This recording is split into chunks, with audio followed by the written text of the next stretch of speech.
Thank you for coming. It's a beautiful night for staying at home in front of the fire. But you came anyway, and I appreciate it. I want to just briefly, you're going to have a Gandhi, and who will be talking about his grandfather and nonviolence, and so because you're going to be so well informed, I'm just going to talk briefly about, since Dr. Martin Luther King Day was yesterday, and I've tried to think about, and maybe we're not, I've tried to think about what he meant to me. And one of the things that he meant was when the Little Rock Nine first met him, he was about 27 and we thought he was cute. And this is really important because we're teenagers and he was funny and very human. And so, you know, I see the person who is speaking and he seems far away, but I wanted you to know that he was a person. And I don't know if anybody here is 26 or 27, and you don't have to tell me, but I have a daughter who's 27. She's my youngest. And I wouldn't want her to be tapped to be a civil rights icon at 27. So let me tell you what I think he offered to us, both Dr. King and Gandhi. In both instances, people were clamoring for their rights. Now, I don't know about you, but I don't like going up against the most powerful death machine on earth, which is my country, your country. We have, so how would one go up against people with all the weapons at their disposal? How would small, unimportant citizens go against the empire? An empire that says quite a lot. It's very powerful. And I think if I were to, I'm not stupid, I wouldn't try to fight people who have everything. I would have to think of almost the opposite way of resisting all that power. And it occurs to me that over time, people have considered, you know, laying down on the job, acting like you're lazy, putting glass in the food, you know, I mean, having to do things that don't actually cause a society to react violently. And nonviolence is that.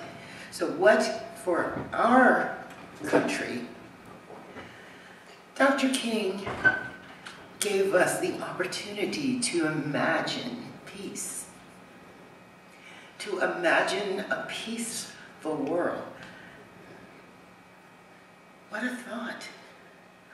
We could imagine a peaceful world, you know, that he thought would show itself in a beloved community. But I just wanted to talk about how we expand our thought and how it's as if it's a colored smoke going through the earth. He gave us that opportunity. Now, whether we took it or not, I guess, is for us to find out or to think about.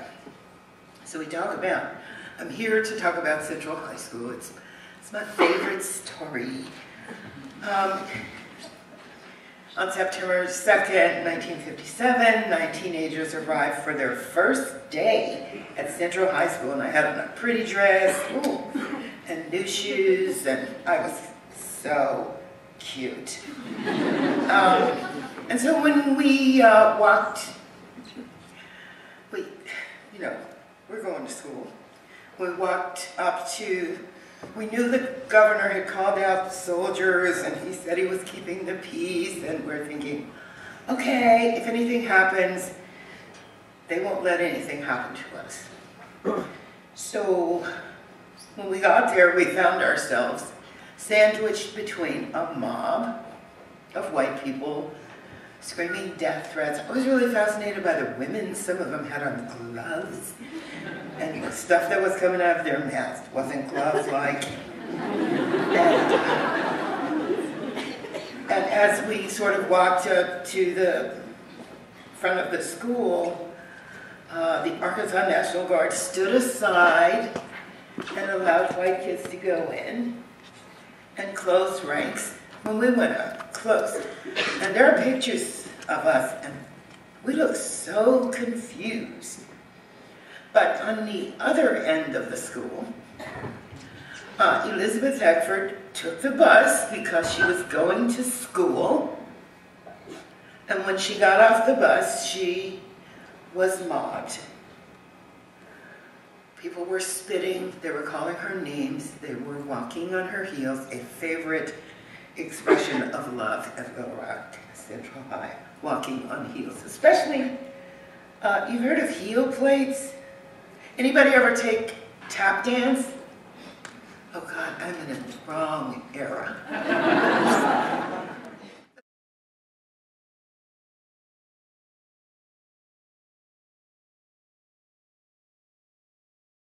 Of both the struggle for social equality and education. And we became the victims of opposition to integration. We were at the center of a clash between federal and state powers. The use of the National Guard to stop desegregation was a challenge to the federal law, and the governor, quite a number of governors in the South used that argument. Our lawyer was Thurgood Marshall, and he explained to us that this was a constitutional conflict. It doesn't get any more United States history than that. So the first day of school at the Central High School didn't happen. But what did happen is that the pictures were on the front pages and televisions around the world. We students, called the Little Rock Nine by reporters, were the focus of intense publicity. And that little clip there where I'm saying with my little southern accent, we got that house, was our first press conference. So anyway, and so the graphic photographs challenged the truth of equal protection under the law, and liberty and justice for all rang hollow. The challenge to desegregation was raucous and violent, supported by armed soldiers in plain view for the world to see. So there's all this stuff.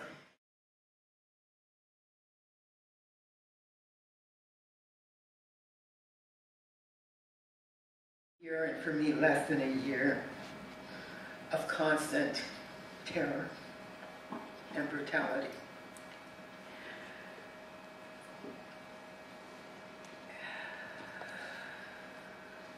And it's very hard to talk about it in 25, you know, those short things, 25 words or less, because it's complex. It has so much complexity. And it's multifaceted and just unbelievable that it's not the main American history story. The difference about this story from most American history stories is that it was made by 14 and 15 and 16-year-olds.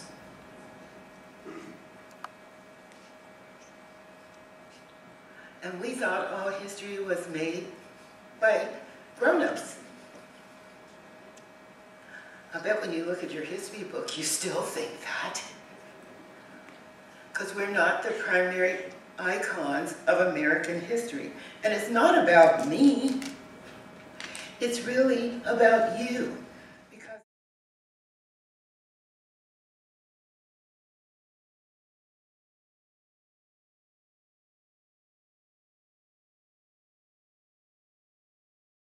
was involved in a thing called the chili incident in which I dropped, and I say dropped because people say I dumped a bowl of chili. No, it was my whole tray.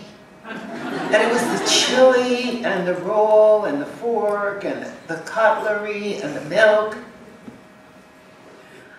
And it wasn't one guy, it was two. Because they were slamming into me as I was trying to walk through the cafeteria. And when I went to the girl's vice principal and she said, "Did you do it on purpose?" I said, "Accidentally on purpose." And that's real. I think that's true. I didn't premeditate it, but there's an outcome. One of those people who had the chili dropped on him has not spoken publicly. It's been 53 years. The other broke his silence after 50 years. And we sat down and talked about it, and we kind of agreed on what happened. No, we really did. As he remembered it and as I remembered it, sort of. And we had chili cook-off at Central High School to raise money for educational programs. And we actually stood in front of the public and told the story. So that story had haunted me for my whole life, and it had haunted him for his whole life. So half a century, an incident in the cafeteria haunted both of us.